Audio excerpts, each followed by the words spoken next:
tant que co-scénariste sur le tournage, c'est surtout cette espèce de concrétisation en temps normal des séquences qui vont passer de l'écrit à l'écran. Sauf que là, c'était vraiment plus la curiosité de savoir comment John allait mettre en image le concept.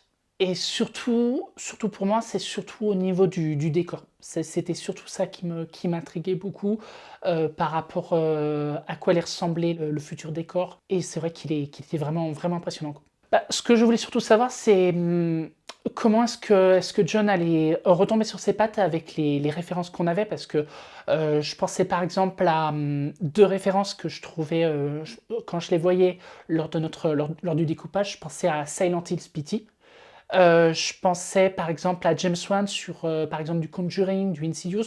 Il y avait une scène également dans un film japonais dont le titre m'échappe complètement, d'une femme possédée. Je trouvais le plan vraiment cool. Et là, et je parle que des 2 premiers jours, je vois John qui regarde le découpage en disant: «OK, facile», et pareil, il dit: «D'accord, donc j'ai besoin d'utiliser tel cadre, telle focale», et sincèrement, j'étais bluffé. Mais vraiment, de me dire qu'il arrivait à être aussi à l'aise avec des références pareilles.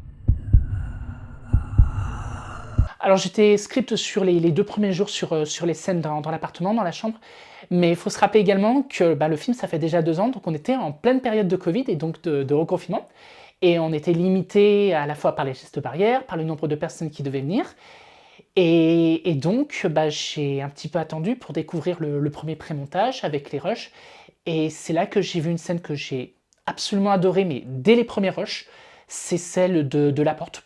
Il y avait absolument tout ce que j'aime dedans, une ambiance un peu à la Sam Raimi avec le cadre que John avait choisi, aussi bien la lumière, l'intensité, le regard et le jeu d'Olga me faisaient beaucoup penser au cinéma fantastique italien comme Mario Bava. Franchement, dès les premiers rushs, avant même les talos, avant même le son, j'ai adoré cette scène.